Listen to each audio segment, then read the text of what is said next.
kuusoo gudbinaya wararkii ugu dambeeyay qodobadan qaybtan ku eegi doono waxa ugu waaweyn miyow dib u bilaabo kara dagaalka Itoobiya iyo Soomaaliya maxay yihiin fariimaha hanjabaad ku wajahan Masar iyo heshiiskii madaxweyne Xasan iyo madaxweyne Siisi ku wada gaareen magaalada Qaahiro ka soo baxaya dawladda Itoobiya fariimaha ay faafiyeen iyo ficilada heshiiska ay isha ku hayaan iyo sidoo kale sababta ka dambaysa ayaan muuqaalkan ku faahfaahi doonaa wararkeena kale waxa ugu waaweyn dagaalka shabaab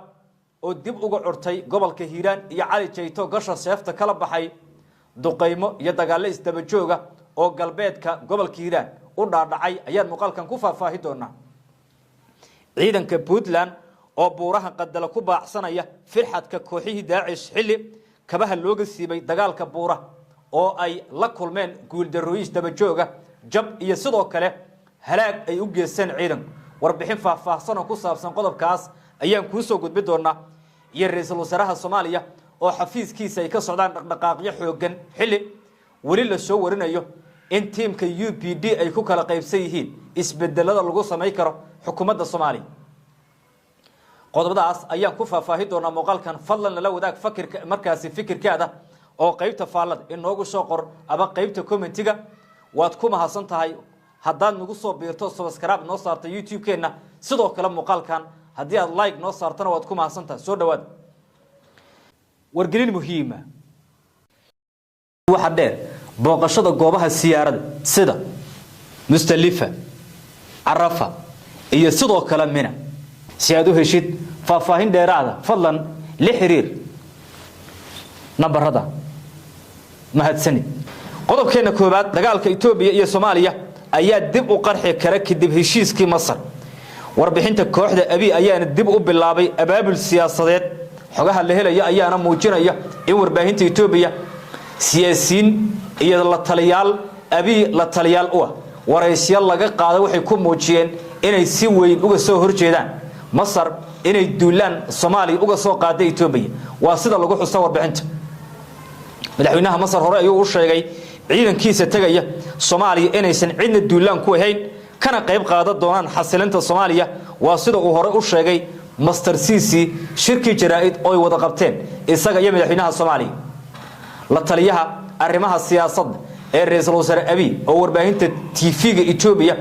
waraysi ay ka qaaday ayaa waxa uu ku sheegay in dalal cadow ku Itoobiya ay doonayaan inay u soo dhaxmaraan dalal kale isagoo ula jeeda Masar inay Soomaaliya u soo dhaxmartay markaas Itoobiya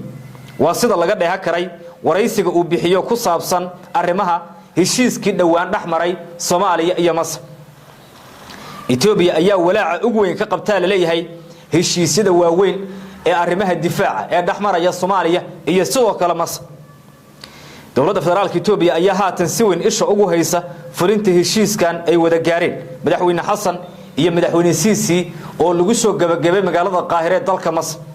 Itoobiya oo wali Masar ay isku hayaan arinta biyo-xireenka wabiga Niilka ayaa haatan walaac xoogan ka muujinaysa tallaabada ay qaada Soomaaliya iyo sidoo kale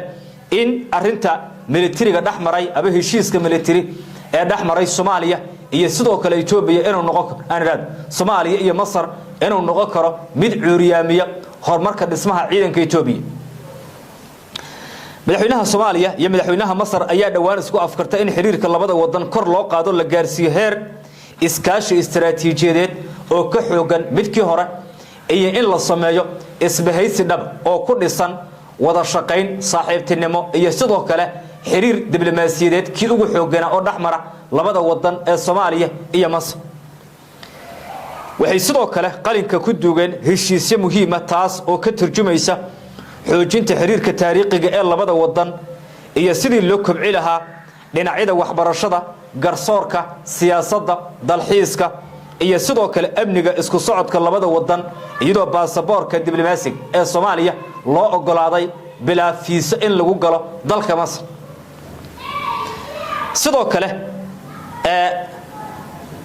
waxbarashada jaamacadaha Masar gaar ahaan jaamacadda lagu magacaabo Al-Sharif ayaa kordhinaysa deeqaha waxbarasho iyo tababarada ardayda xirfadlayaasha Soomaaliyeed si loo kobciyo aqoonta iyo xirfadaha kala duwan ee Soomaaliya ay markaas ardaydeedu ay helayaan Itoobiya iyo Soomaaliya ayaa si weyn ugu loolamaya gudaha Soomaaliya marka la qiimeeyo waxaana labada wadan ay sidoo kale qayb ka noqon doonaan waa Masar iyo Itoobiya howlgalka cusub ee AWSOM ee Soomaaliya oo bilowday bishan January bilowgeedii wallow weli aan la cayimin tirada ciidan iyo dalalka ka qayb galay 11 kun ee hore iyo 5 wadan ee hore loo ansixiyay ayaana waxa ka yimid doodo ku saabsan in dawladda dhexe Soomaaliya ay ogolaatay Masar iyo sidoo kale Itoobiya inay ka qayb qaataan qodobkaasi waxay ku soo kordha aqyaaray waan eegi doona oo waan idin soo gudbin doona gobolka Hiiraan iyo fariimaha Cali Jayte ayaan markaana faahfaahinayna hogaamiyaha macawisleyda ee madaxweyne Xasan u qaabilsan furmaha dagaalka ayaa ku dhawaaqay go'aan maalintii shalay ahayd u muuqanayay mid lagu ciribtirayo qawaariinta ku sugan galbeedka gobolka Hiiraan bal marka hore muuqaalkiis aynu daawano dabadeed wixii dhacay maanta ayaan faahfaahin doonaa istaagin wariyaahe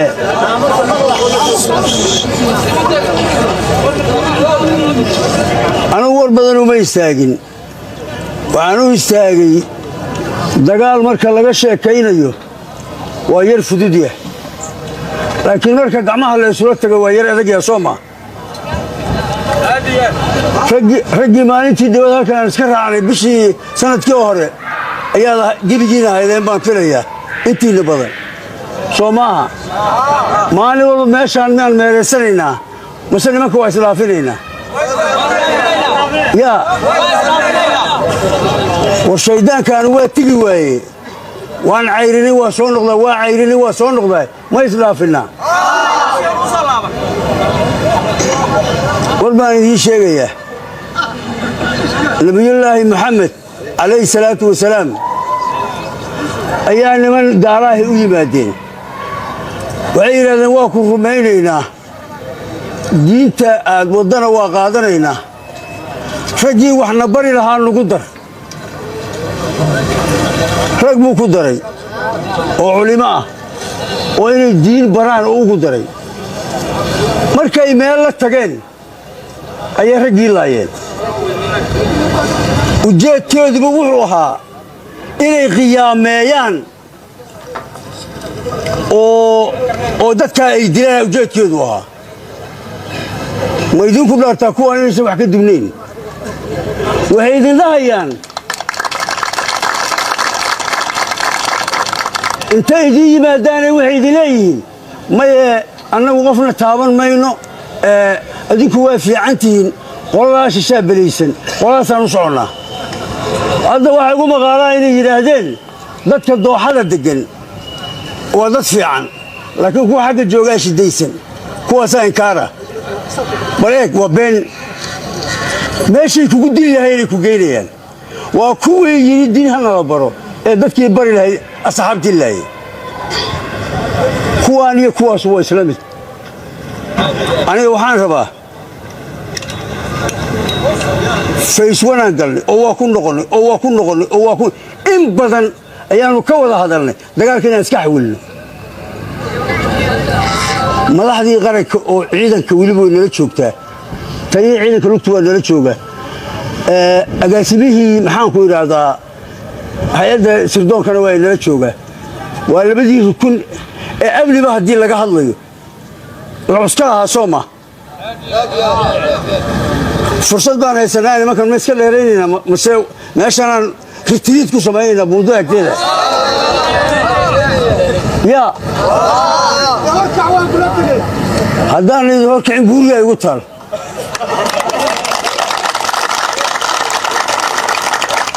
hal arrinna waa idinku darayaa meesha aan shabaab xabadda kula ridno oo aan shabaab ugu tagno cid kastoo joogta waa shabaab cid kastoo joogta shabaab waa waayo aniga maan tago adinku maa tagtaan maa la joogi kartaan cid kastoo loogu tagaa shabaab waa ilaahay ha ciqaabo ninkii shabaab ninkii ologla ah badbaadiye aniga ciidamada soomaaliya ahaa militarigii soomaaliya ayaan ahaa hadda kuma shaqeeyo laakiin saasaan ahaa jiri soo ma inaan diyaar waxaan u ahay masaaliixda ummadda in laga shaqeeyo diyaar waxaan u ahay anoo da'daa jooga inaan cadowga gacan wax uga dhufto weliba kaana hoggaami yaa na hoggaami odayaad noo tahay maxaan ku yidhaahdaa hilibka noo qal biyaha noo shub odagaynii noqo odaynimo nagu horkac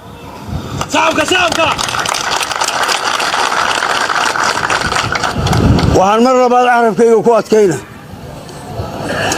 maanta jaanisaa jira waan garanayaa duruuf badan oo inay jirto maanta jaanisaa jira jaaniska maanta jiraan ka faa'iidaysano jaaniska maanta jira eeg wax kastaa halbeegay leeyihiin soomaaliya yay u taqaanaa halbeegga dagaalka shabaab adinkaa laydin yaqaanaa sooma yaa gacmaa jira gacmo anu waan ka warqabaa war gacmaha ma jarnaa gacmaha nala geliniyo ma jarnaa yaa mise qaraabanimaan ku dhaafnaa warbahalahan haddii eeg dagaal qabiil baa la galaa diinta islaamku waxay ka qabtay waa la garanaya walow cadaab baa lagu gelayaa warnigoo mid janno lagu gelayaa halkan yaalle yaa mid ilaahay kuugu dimbi dhaafayo oo sayidina cali qoladii disha ah inta jooga asxaabihii ilaahay waa kuwaana ayaga aan layno annagu aan ishiibaansanno caloosha ha laysu furo ha lees cafiyo dagaalkana ha la galo jihaad baan ku jirnaaye jihaadna waa laysku cafiyaaye dagaalka aan galno niyadna aan ku galno aad iyo aad mahadsan وهاك وعلى جيته لطليها مدحوينها إيه رمها عيدا كمدنية أو معوسيد الله يقارنه أو كهالله فرمها دجالك وحال ليها مانتا دجال حوجنا يا دعي أو كدعي جوبه أي كدعين يعني جوبه لوجو طلق علي دقيمة يا سيدو كلا سوش رجيا ففاين تسوي نديشو قد بدونا بورها قبل كبري بودلان أيان إيجينا جارهان جلجلا يا سيدو كلا وقندلا يتيجنا ذا كله هو سماد صار سعوتان دجال كأرجع حسوا مال والبايو كسر دا وضيال قفل بالصومالية وحا واجب كل نقنية إن دد كيسة يديجان كيسة أو كقيب قاط السدي لوجا صار لها عدو وهي السياسة اللي يسقها هو السياسة تصالح هذا أحمد يا حسن بروي هشي كران وين هشينا يامبا أحمد ويا حسن شيء أو حتى كون فلقتي أقوين أو السياسة جودها الصومالي مركز القيمة وكتاجين dadka marka la kala safan ee sanacalladaya waxa la gudboon inay horta qiimeeyaan waxa la isku hamixiyay waa siyaasad shalay farmaajo isaga ayaa sidaas oo kale isku nacaladayay maantana farmaajo waxa uu leeyahay xasanow adiga qaldan ee axmed ayaa sax isweydii marka waxa la isku hamixiyay maxaa biri dhici kara yaana kala fogaan marka waa ujeedada ugu weyn ee warbixinteen way ciidanka ammaanka Puntland ayaa xeebaha magaalada Qandala ee gobolka Bari ka baadi goobaya firxadka kooxiyaha argagixisada nabadiidka oo lagu jibiyay buuraha Caalmisgaad ee gobolka Bari saad la socotaan amarro kala duwan ayaa soo baxay amarradaas waxay ahaayeen kuwa lagu hubinayo guud ahaan go'aanada looga gaarayay sida warbixintu ay xusaysa weeyaan warar kale xoogan waxay sheegayaan inay sidoo kale jiraan in gacanta lagu soo dhigay maleeshiyad dhuumalaysanaya lagu sheegay in ay doonayeen inay yacni argagixisada ay duulaan ku qaadaan sida ay muujinayaan xogaha iyo macluumaadka uu helayo suldaanka TV warar kale sidoo kale waxay intaas ku darayaan inay jiraan talaabooyin dhowra oo suurtagal ay tahay in ay wax iska bedelaan maadaama dagaalku uu yahay mid xoogan oo la leeyahay ciidanka Puntland hilfaha ayay u qaadeen sida ugu badan oo hadda waxa lagu daba jiraaba waa firxadkii kooxa arrimahaas ayaana ka dhigan kuwa suurtagal ka dhigaya marka dhinaca kale laga eego inay jiraan isku dayo iyo sidoo kale talaabooyin lagu doonayo in looga hortago argagixisada iyo goobaha ay ku sugan yihiin